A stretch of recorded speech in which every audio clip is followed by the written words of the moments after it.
Hey guys, it's Seven here with episode 6 of our currency grinding series for My Singing Monsters. We're still pumping these episodes out, and we'll only stop when we've covered every currency. So, in like 3 episodes including this one. Today, we're going to learn how to grind relics. Relics are probably the hardest and slowest currency to grind, and if not, they're up there for sure. I'll try to make this easy though. The first method we'll be talking about is exchanging diamonds for relics. This one can get pricey if not done carefully though, so I'll try to teach you how to keep it relatively cheap while ensuring you can get plenty of relics out of it. When you go to the market, you can go to packs and scroll all the way to the end to find the diamond to relic exchange. You'll notice it's 1 diamond for 1 relic. Don't be fooled though, because when you press that exchange button, the price goes up, unlike exchanging diamonds for coins, which is a function I definitely wouldn't recommend using, by the way. The first diamond to relic exchange costs you 1 diamond, then the second exchange will cost you 3 diamonds for 1 relic. The price goes up, but the payout doesn't, which means you'll have to spend wisely. It all really depends on how many diamonds you get from mines and bonus items in such a day, and how much you're willing to invest. Now, thankfully, at 6 p.m. CST, diamond per relic rate will go back to the way it was before, down to 1 diamond a relic again. Until, of course, you purchase it again, in which the cycle will continue. If you're willing to just spend 1 diamond for 1 relic a day, you can go ahead and do that. It may be a slow go, but it can add up over time. If you want to get 2 relics a day though, you'll be spending 4 diamonds, which will be a little faster but a little pricier as well. If you get at least 10 diamonds a day and you're willing to spend quite a bit, you can spend 10 diamonds on the diamond to relic exchange a day to get 3 relics, as a 3rd diamond to relic exchange costs you 6 diamonds. If you're really raking in those diamonds though, and you're willing to spend a ton, you can spend a whopping 19 diamonds for 4 relics a day, since it's 9 diamonds for the 4th exchange. I would only recommend doing this for the richest and most dedicated players out there, but it can get you there pretty quickly. Now at this point, unless you've just got a ton of diamonds to throw around, I wouldn't recommend spending any past this point, as if you're going for 5 relics a day, the total cost will be 31 diamonds a day, since it's 12 diamonds for the 5th exchange, which at this point is just straight up robbing you blind. For your convenience though, I'll show a full chart from the relics page on the My Singing Monsters fandom website on screen here that showcases all of the exchange rates.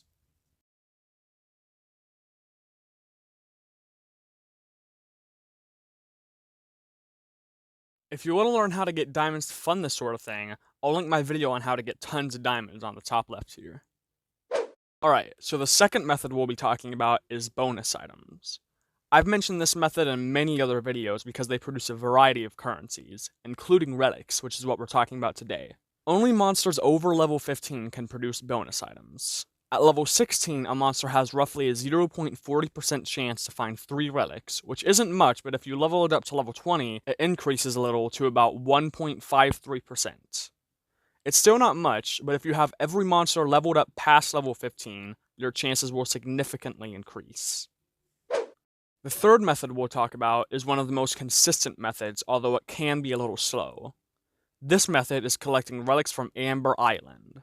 Monsters on Amber Island all produce relics instead of coins, and probably the most efficient monster for this would be the Kana.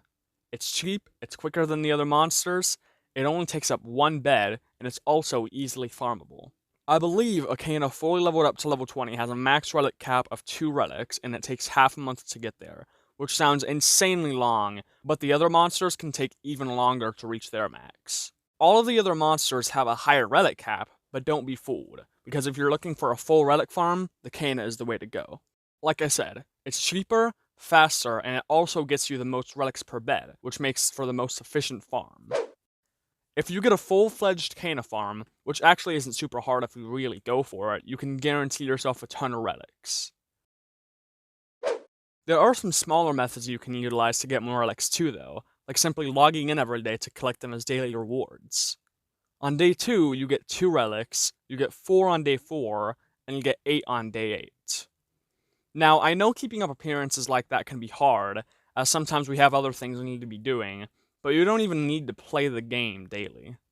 If you can just carve out a minute to open the app every day and collect your reward, that's all you would really need to do. If you're able to do that and keep collecting those rewards daily, you can get 14 relics every 10 days from just logging into the game, which is pretty amazing for something that simple. And if you do end up missing a day or two, you can pay a couple of diamonds to keep the streak going, and it's like nothing ever happened.